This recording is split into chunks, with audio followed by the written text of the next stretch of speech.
Berarti lebih baik zaman mana Bang? Zaman Firly Bahuri yang menekankan pencegahan dibandingkan zaman Pak Setia Budianto ini Bang yang berantas gencar banget kan Bang? Iya, sebenarnya dua-duanya lemah ya di dalam sistem pencegahan karena pada zamannya juga mereka tetap melakukan OTT. Dia pencegahannya itu hanya kampanye, ya kan, kampanye. Waktu itu saya lihat misal di salah satu di Bekasi lah ya, karena memang dia wilayahnya Bekasi. Ya pencegahannya hanya kampanye, tetapi dia tidak membuat sistem. Kalau dia mencegah hanya sebagai lisan, itu ya semua keluar telinga kiri. Kuping kanan keluar kuping kiri. Itulah misalnya. Nah, saya harap KPK istilahnya melakukan introspeksi diri, bukan berbangga.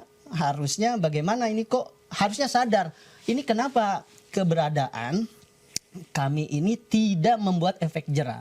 Bahkan lihat kita Noel kan dadah-dadah atau nangis semua tidak ada rasa empati bahwa saya ini takut nih kalau saya korupsi lagi. Makanya KPK selain membuat sistem untuk mencegah, membuat juga sistem peradilannya. Apa yang dibuat sistem peradilannya? Dibuatlah misal siapapun yang terkena KPK, apakah itu OTT atau melalui proses penyelidikan dan penyidikan, maka si seseorang nih, objek ini tidak bisa mengakses misal fasilitas-fasilitas yang dibuat negara, misalnya tidak bisa mengakses kebijakan-kebijakan publik yang membuat dia menderita lah pasca itu, begitu. Atau mungkin dimiskinkan Bang. Itulah. Dimiskinkan atau hak politiknya dicabut Bang. Bagian dari itu. Dan jangan hanya dia aja, keluarganya juga harus tidak diberikan kesempatan begitu. Karena ini kan menjadi presiden. Nanti istilahnya mohon maaf bahwa hasil korupsi itu adalah candu dan dia akan menjadi darah daging, dan secara otomatis nafkah yang diberikan hasil korupsi itu kan ke anak-anaknya. Anak-anaknya ini kan punya sinyal, ini uang korupsi, pasti saya juga akan punya gairah melakukan korupsi itu begitu. Bahkan anak-anaknya tuh ikut bapaknya juga Bang, jadi dinasti politik jadi makin banyak Bang. Malah udah tertangkap juga ayah dan bapak itu kan, seperti di Sumatera Selatan kan, Alek Nurdin, anaknya juga kan. Tapi tadi menarik yang Fahmi bilang hak politiknya dicabut. Tapi kan kalau kita lihat sekarang Bang Arifki banyak kepala daerah yang misalnya dia sudah tersangkut korupsi, menjalani hukuman, kemudian masih boleh mencalonkan lagi. Nah itu gimana tuh? Apakah itu juga malah makin menyuburkan gitu kan? Iya, kalau kita juga banyak daerah yang kita lihat kan, ibaratnya kan ketika dia udah mantan narapidana, udah selesai dihukum kan, ada waktu kita 5 tahun kalau nggak salah ya, ibaratnya 5 tahun kan. Artinya terkadang meskipun dia di penjara 5 tahun, dia masih populer gitu. Nah, ini yang itu yang dibutuhkan oleh parpol ya, popularitasnya. Iya, popularitas kan. Itu dalam konteks pemilihan langsung kan. Dan ini yang kita lihat. Bahkan banyak wilayah yang saya lihat itu, Mbak, ketika dia udah lama di penjara, ketika dia keluar dia menang lagi.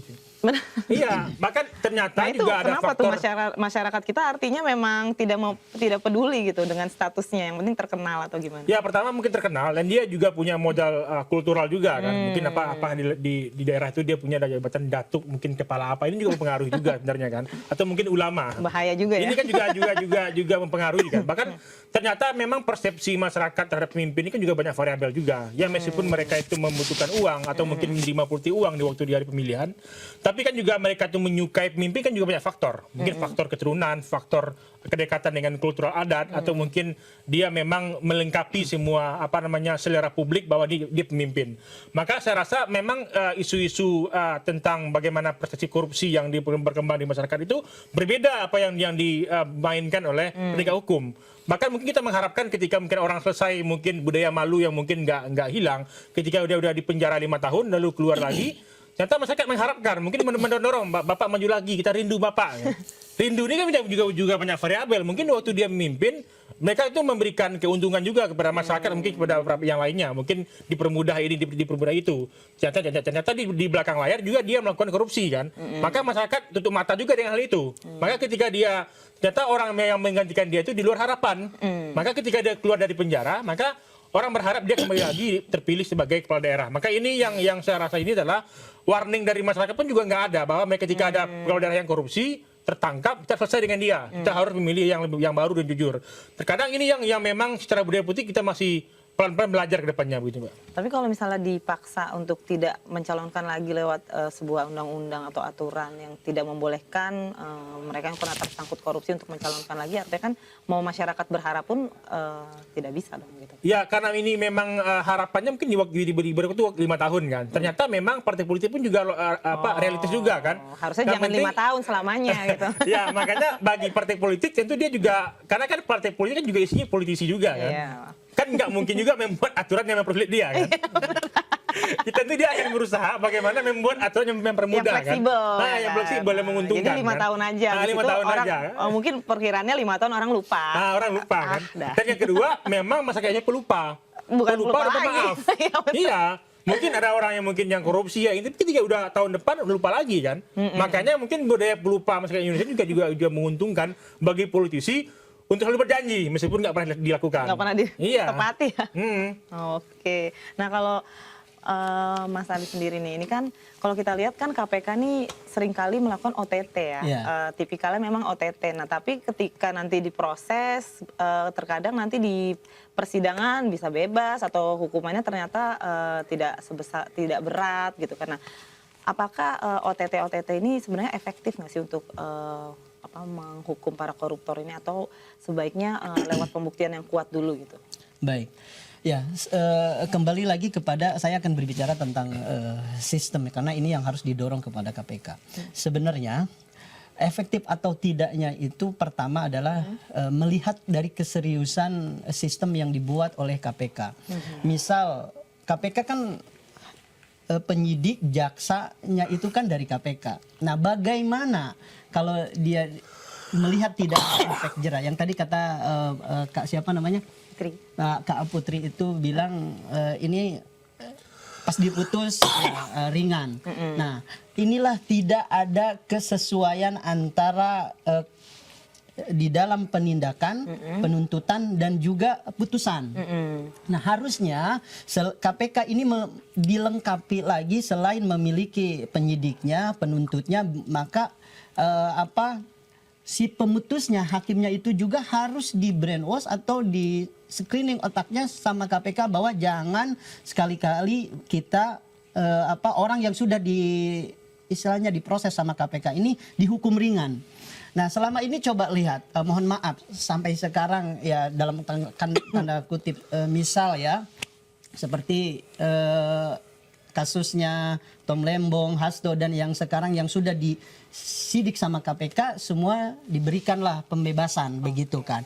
Inilah artinya KPK ini mungkin dia semangat melakukan penindakan, tetapi pada akhirnya yang ada kedekatan dengan kekuasaan mereka dikasihlah obral, begitu kan. Amnestika, abolisika, atau apalah sejenisnya. Dan itu sebenarnya mencederai rasa keadilan ya, walaupun di dalam tanda kutip ini dizolimi, ini dikriminalisasi, atau segala apapun lah itulah. Tetapi memang ini kan diproses dulu ya. Iya. Jadi harusnya KPK selain memiliki penuntutnya, dia harus memiliki pemutusnya. Artinya satu kesatuan. Penyidiknya, penuntutnya, dan hakimnya juga harus di bawah monitoring KPK. Jadi harus disamakan. Mohon maaf kalau kita melihat bahwa hakim itu kan melihat semua menyelidiki semua berkas-berkas, menangani semua perkara. Dia tidak punya konsentrasi penuh untuk melihat bagaimana si hakim ini khususlah tindak pidana korupsi di bidang yang disangka oleh yang ditangani KPK, ditangani Kejaksaan Agung, atau ditangani khusus sama polisi. Nah, ini kan tidak ada istilahnya kamar-kamar ini tidak ada. Padahal di Mahkamah Agung ada kamar perdata, ada kamar pidana. Militer bahkan juga ada. Militer juga ada. Nah, harusnya KPK kita dorong DPR untuk dia punya hakim sendiri yang dia langganan sudah untuk tetap istilahnya memutus perkara korupsi hasil bidikan KPK lah begitu. Jadi sama-sama gitu dia itunya framingnya begitu.